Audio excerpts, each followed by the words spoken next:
বঙ্গোপসাগরে সৃষ্ট নিম্নচাপের প্রভাবে দেশ জুড়ে বৃষ্টি হচ্ছে। দিনভর বৃষ্টিতে তলিয়ে গেছে রাস্তাঘাট, অলিগলি।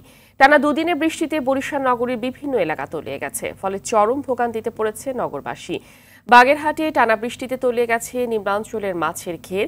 টানা বৃষ্টির প্রভাবে নোয়াখালীতে বন্যা পরিস্থিতির অবনতি হয়েছে।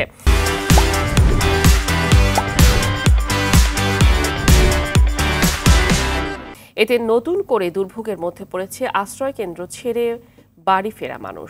জেলা প্রশাসনের তথ্য মতে জেলায় পানিবন্দী রয়েছে 11.5 লক্ষ মানুষ। এদিকে নিম্নচাপের প্রভাবে বৃষ্টি হচ্ছে দেশের উত্তরের জেলা নওগাঁয়। এতে বিপাকে পড়েছে নিম্ন আয়ের মানুষ। দমকা হাওয়ার সঙ্গে বৃষ্টিপাত হয়েছে চুয়াডাঙ্গায়। এতে ক্ষতিগ্রস্ত হয়েছে ফসলি জমি।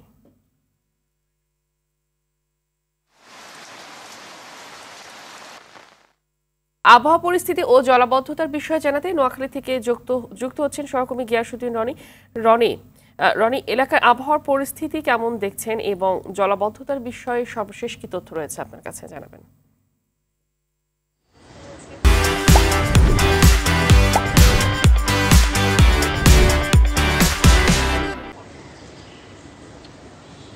ফাহমিদা, ধন্যবাদ আপনাকে। আপনি যেমনটি জানাচ্ছিলেন, নোয়াখালীতে আজকে কিন্তু এখন পর্যন্ত রৌদ্রোজ্জ্বল আবহাওয়া বিরাজ করছে। আমি জেলা আবহাওয়া অধিদপ্তর কর্মকর্তার কার্যালয়ে কথা বলেছি। তারা আমাদেরকে জানিয়েছে যে এখানে মৌসুমী জলবায়ুর প্রভাবে এখানে গুটি গুটি বৃষ্টি হওয়ার সম্ভাবনা রয়েছে। তবে নোয়াখালীতে আগামী 2-1 দিনের মধ্যে কিন্তু ভারী বর্ষণ হওয়ার সম্ভাবনা নেই।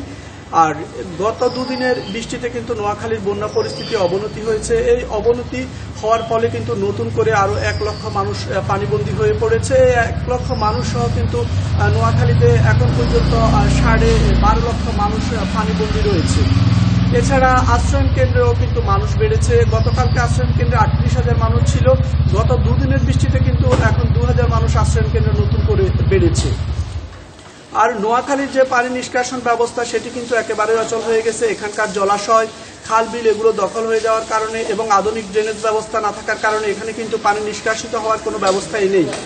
আর আপনাদেরকে জানিয়ে রাখি যে এখন পর্যন্ত নোয়াখালীর যে নির্মাঞ্চলীয় উপজেলাগুলো রয়েছে এর মধ্যে বেগমগঞ্জ উপজেলায় সবচেয়ে বেশি মানুষ পানিবন্দী রয়েছে। সেখানকার প্রায় 5 লক্ষ মানুষ পানিবন্দী রয়েছে।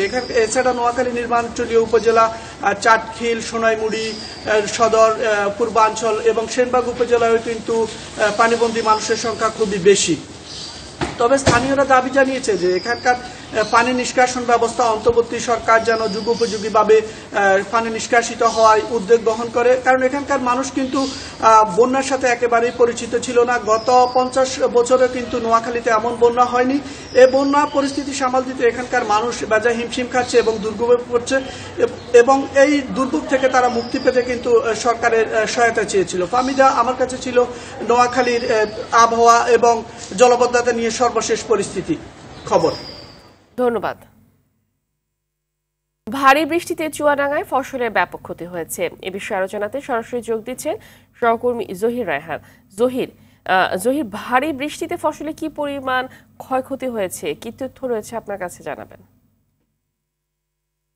হামিদা, আসলে একটি তথ্য আগেই জানিয়ে রাখি, চুয়াডাঙ্গায় কিন্তু গত 3 দিন থেকে বৃষ্টি হচ্ছে। আর এই যে টানা বৃষ্টিতে কিন্তু সবচেয়ে বিপাকে পড়েছে যারা খেটে খাওয়া নিম্ন আয়ের মানুষ। তারা কিন্তু তাদের যে কাজে, সেই কাঙ্ক্ষিত যে কাজ, সে কাজে কিন্তু যেতে পারছে না এবং জনজীবন কিন্তু চরমভাবে ব্যাহত হচ্ছে।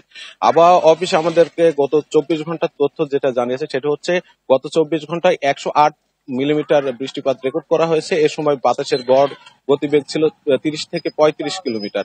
আর ফসলি জমি যেটা বলছেন সেটা ব্যাপকভাবে ক্ষতি হয়েছে। বিশেষ করে মৌসুমী ফসল ধান, কলা, পেঁপে সহ সিম এগুলো কিন্তু ব্যাপক ক্ষতি হয়েছে বলে কৃষকরা আমাদের জানিয়েছেন। আমরা কিন্তু সকাল থেকে মাঠে ছিলাম। মাঠে যে চিত্রটা আমরা দেখেছি সেটা হচ্ছে অনেক ফসলি জমি কিন্তু পানিতে তলিয়ে গেছে, ধান তলিয়ে গেছে, পাট তলিয়ে গেছে। তারা কিন্তু খুবই হতাশ কৃষকরা।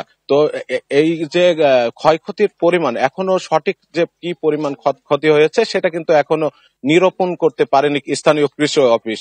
তো এই ছিল ফাহমিদা, চুয়াডাঙ্গা থেকে আমার কাছে সর্বশেষ।